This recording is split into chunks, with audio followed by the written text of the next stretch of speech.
Even when you feel low, you can still go. Even when you feel slow, you can still go. Even when there's no hope, you can still go. I never answer to no, man, I still go. Go, go, go, go, go, go, go, go, go, go, go, go, yeah, go, go, go. See now, it's a legacy way. I'll be making moves till I'm buried in my grave. Let's fight. System, I don't want to be saved. I'm doing shit my way, the highway, and in the driveway is a nice range. Cause I grind through the climb, I invite pain. You'll never hear me, bitch, nah, I don't complain. Just gotta flip a switch and you can go and obtain anything you want. Ready, bro. Filing all cylinders. Reaction time there, speed there. Spoke. That's what got him ready. Spoke. Good. Even when there's no hope, you can still go. I never answer to no, man, I still go. Go, go, go, go, go, go, go, go, Good. Good. Stay in your rhythm, champ. Stay in your rhythm. Your rhythm, your time, your fight. Let's go. You trying hard? Good try. It's effort. Watching Shakur Stevenson prepare for Teofimo Lopez, it's clear his camp is prioritizing ways to manage and neutralize the fight's early turbulence, rather than relying solely on control once the pace settles.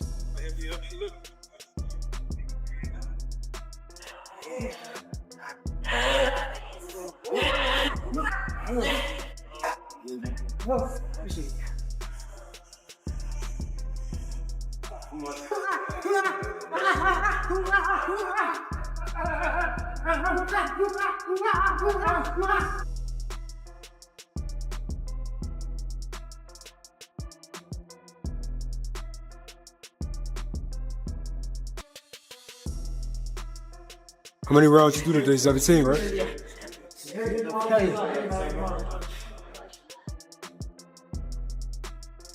Because Teofimo is most dangerous early, Shakur's preparation is built around handling pressure from the opening bell.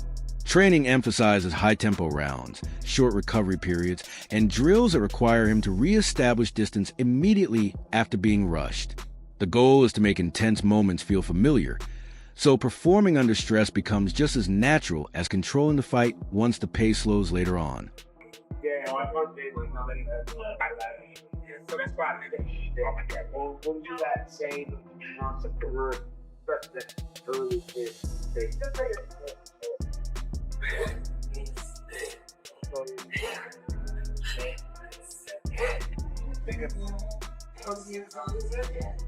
Always have to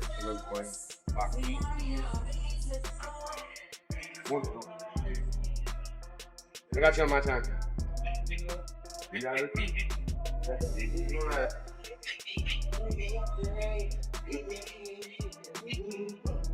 A key emphasis in camp has been tightening the small defensive gaps that showed up in recent fights.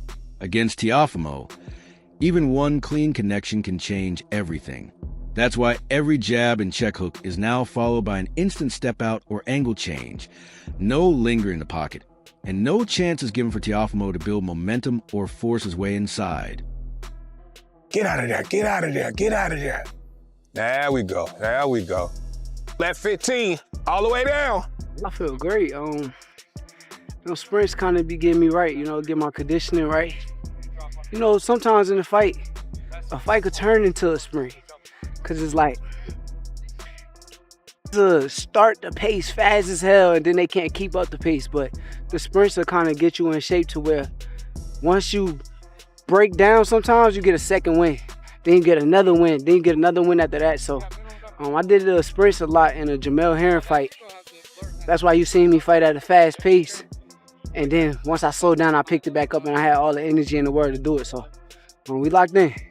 Shakur's movement isn't built around constant circling. Instead, it relies on subtle, controlled steps that keep Teofimo close enough to engage, yet off balance enough to deny clean openings. On the mental side, the camp has placed heavy emphasis on studying Teofimo's tendencies, how he lunges, commits to single shots, and resets after exchanges. By the middle rounds, those patterns are meant to feel familiar rather than dangerous.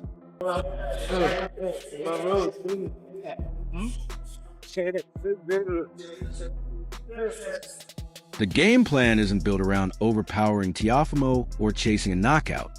It's about forcing him to miss early, answering back consistently, and slowly draining his confidence until those explosive moments lose their effect. In simple terms, Shakur is preparing to make Teofimo expend more energy for smaller returns, shaping the fight into a controlled, frustrating contest that strongly favors his strengths. Yeah, let's do the rest centered up, I think. Oh, centered up? Okay, yes. So he's looking right in the camera? Yeah, because he's talking. Yeah, I'll land a punch on him. For sure. Do you believe your opponent underestimates you? I think my opponent is underestimating me because he said that I'm a slow one.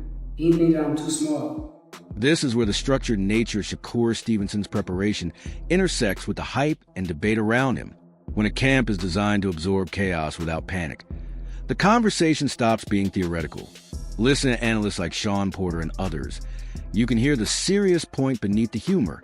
Fans often call for nonstop action and aggression, yet fighters who remain composed and effective under pressure are frequently the ones who face the most criticism. Shakur is extremely smart. Okay. I can guarantee you this is what Shakur is going to do. Shakur is going to come out middle of the ring, work that jab, work that pawn that he does, all that, the feints. He's going to try to touch him with the jab, but he's going to be waiting on his moments to snap with that right hand, waiting on his moments to counter, waiting on his moment. And when they're not there, he's just going to slide off, go for that little walk. Porter's breakdown of restarts, space control, and constant resets isn't about playing it safe. It's about wearing down Teofimo Lopez, a fighter who depends on rhythm and momentum to be most dangerous. Restart. Shakur is the kind of fighter that does not mind restarting. That was our thing, was once we start, we want to do the best we can to get away from another restart, because the restart allows you to reset, allows you that space, and stuff like. When people argue that Shakur needs to show more aggression, there's a bit of irony in it. Aggression often comes with getting hit, and Shakur's career has been built on denying clean shots. Fans criticize movement, yet Teofimo has had quiet nights as well, and the debate suddenly goes silent. That's boxing. Still, the wild card element can't be ignored. Teofimo has the ability to change everything with one explosive moment. The thing that I like about Shakur, though, is, we already know the statistical numbers in terms of how much he gets hit per round and even per fight, which is low. But the other side of that is offensively, he's very accurate.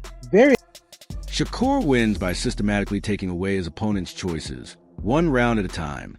My view is this: the more people push him to fight outside his nature, the more he doubles down on who he is. He isn't chasing reactions, he's managing time. And if Teofimo can't force real exchanges, that restless aggression turns into punches thrown at air with very real consequences. While we don't like that he might throw 30, 40 punches around, he's usually on point when he throws. He don't miss. He finds his moments and then he turns it on. The difference is when he turns it on is he's delivered that power to a point where we actually sit back and all right, round after round, like, all right, he's losing these rounds. This isn't a debate about skill versus excitement. It's about whether patience gets unfairly judged for being subtle. That's what makes this matchup risky on both sides. Chaos only succeeds when it's given room, and Shakur trains specifically to deny it. If he keeps control, some will label it dull even as his precision stands out. And if chaos breaks through, the same voices act shocked, despite having called for it. Oh, listen, man, we're talking about a situation. We're talking about a situation where a fighter could be smart enough to just be right on point. What I mean by that is we could be in a situation where both these guys kind of coasting through. Either way, someone's reality is going to be tested, and that's what keeps me glued, watching with eyes wide open, leaving bias at the door. Seeing discipline put to the ultimate test under real pressure. Not through online debates or nostalgia, but in live rounds with real stakes. Teo's finding moments to steal moments in every round and steal rounds and actually win on the scorecards simply because he did just a little bit more, simply because he was just a little bit more active. I don't know. Right after Porter broke down restarts and patience like a seasoned pro, Bernie the boxer offered a different perspective. Without raising his voice, he made it clear that most people are overlooking the real point of this fight. Bernie highlighted that Shakur isn't just difficult to hit. He controls that awkward range where opponents feel confident enough to strike, but are still too far away to land clean shots. I couldn't help but agree. This is classic Mayweather-style influence. Not flashy, but quietly wearing down the opponent round by round. No, well, Shakur has the ability to diffuse you, so I think he has the Mayweather effect where he can diffuse you. It's just on if he's going to take the more risk, to stamp his victory, you know what I mean? He gonna let his hands go in the times that he could using his speed, so that's just what I think it is with that. I think he know how to nullify what you're doing. When Bernie points out that Teofimo hasn't appeared dominant lately, it comes across less as criticism and more as a caution. You can't arrive unprepared against a fighter who transforms calmness into control. He observed that Teofimo can get tagged, slowed, and lose sharpness, factors that become crucial against Shakur Stevenson, a boxer who doesn't rush greatness but methodically earns it. I appreciated how Bernie framed it. This is Shakur's opportunity to define himself, not Teofimo's, a pressure disguised as patience. Sometimes he leads in some fights, he's not as capitalized as much as you think he could, so I think that's going to be it. If you make him miss, make him pay 2 or 3, not just one counter punch, So I think that's the thing will be about it. And I'm sure that he will, I'm sure that he will. Of course, he's going to be a little cautious at first, but Teo ain't knocking nobody out neither. In the ring, you're not just facing the man across from you. You're facing expectations, promotion, superstardom, and your own patience. Bernie pointed out that Teofimo had a prime opportunity after Lomachenko, but let it slip. A reminder that boxing doesn't wait for anyone to feel ready. Then he delivered the uncomfortable truth. If you can't land on Shakur, how are you supposed to hurt him? Suddenly, all the talk about Teofimo's power starts to feel theoretical. I'm just, so the kid, he in a good position, and if he is able to win against Teofimo Lopez, he will be a lineal champion in 2 weights. And okay, Teo, he's done that. So if he beats Teo, he equals that accomplishment, and he beats him. So I would definitely say he's the best boxer. He's the best. Right after Bernie framed Shakur as a slow drip frustration machine, Jose Benavidez Sr. offered the perspective of someone who has seen too many talented fighters undone by their own habits. The tone shifts subtly.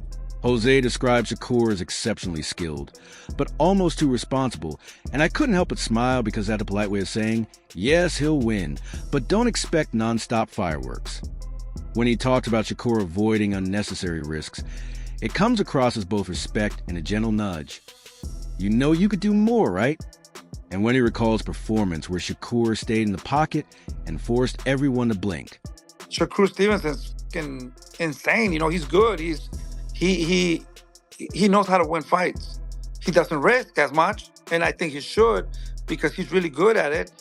But he just sometimes makes fights so boring. The only one that I like is the one that he fought.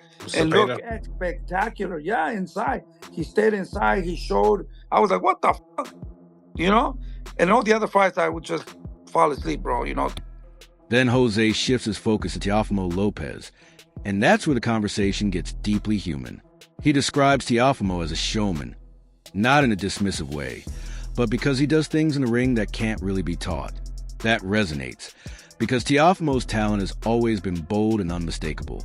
But Jose also offers a quiet caution. Boxing punishes distraction, and Teofimo has faced plenty of challenges outside the ring. That's not gossip, it's experience speaking.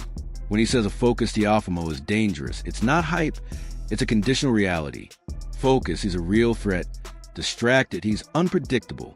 They have so much talent and they just lose a little bit of focus, and boxing will make you pay for that, So I'm just hoping that he's 100% back and focused. And man, when he's focused, that guy is dangerous, So if he's focused, we're having a great fight. We're having a good fight.